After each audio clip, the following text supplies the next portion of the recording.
po, no, today is my last day sa mga mundo ng mga Indonesian.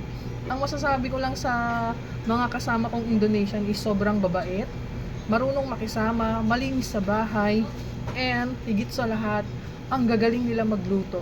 Ang galing nilang magluto. Sobrang nagustuhan ko yung pagkain ng Indonesian. At hindi ko yun makakalimutan kasi pangarap ko lang talaga makakain ng mga Indo food. Pero ngayon, 6 days akong kumain ng Indo food. Sobrang sarap and grabe, mas masarap pa yun kaysa sa Philippine food kasi sobrang anghang. Ultimo asin nila, sobrang anghang. May sili pa rin. And yung sambal sobrang sarap. Ganun pala gumawa ng sambal ilalagyan nila ng sili, ng kamatis, tapos pure lang. Tapos tatadalin nila. And meron ka ng masarap na sambal. Oh, sobrang sarap nun. Manamis-namis na maasim-asim na sobrang anghang. Oh, grabe. Yun ang mamimiss ko dyan. And parang feeling ko ang anghang na ng katawan ko. Sila sanay na sanay sa manghang. Pero ako, nag-aaral pa lang yung katawan ko na kumain ng manghang. So, nagde-develop siya, parang ganun. Pero, sa tingin ko, sa loob ng 6 days, na-adapt ko na yung pagkain nila. And, alam nyo ba, parang dito nakakuha ng idea yung mga boss ko na paghaluin yung damit namin ni Lola sa damit ko. Kasi, dito halo-halo kami ng damit. Hindi pwedeng pa isa-isa ang laba. Ganun. Halo-halo kami niyan. Diba? Halimbawa, naligo na kami, no? Lahat yan ilalagay sa washing. Then, pag-iisahin ng washing para tipid sa kuryente.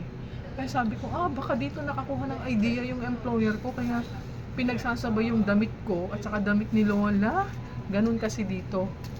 And syempre, nakikisama tayo at nakikitira tayo. Kaya, yun, pinaghahalo ko yung damit ko sa damit nila. And malinis naman sila. Lagi silang nagpapalit ng underwear, ng bra, ng damit. Wash and wear. Kagaya ko din, wash and wear. Hindi sila nagbubukas ng mga gamit sa mga maleta nila. Yun. And ano pa ba? Tapos, ayun, araw-araw kami meron schedule sa paglilinis.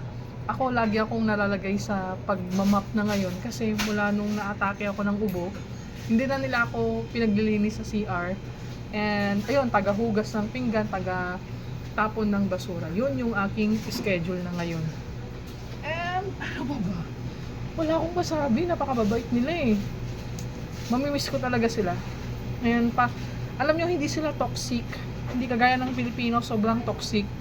Hindi sila toxic kasama, napakagaan lang nilang kasama. And pagdating sa pera, hindi sila nag-uusap-usap.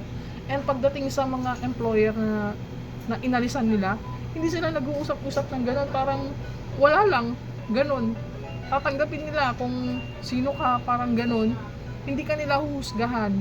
Hindi ka nila tatanungin, ba't ka umalis, ganyan-ganyan. Hindi kagaya sa Pilipino na, ba't ka umalis, ganyan-ganyan. Hindi.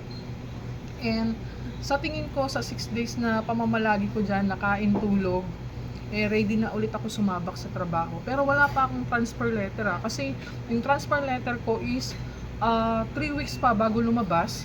So, hindi pa ako pwedeng mag-transfer ng ibang broker. Hihintayin ko muna yung aking transfer letter. Then, malaya na akong makahanap ng aking employer and broker. Ganun pala yun.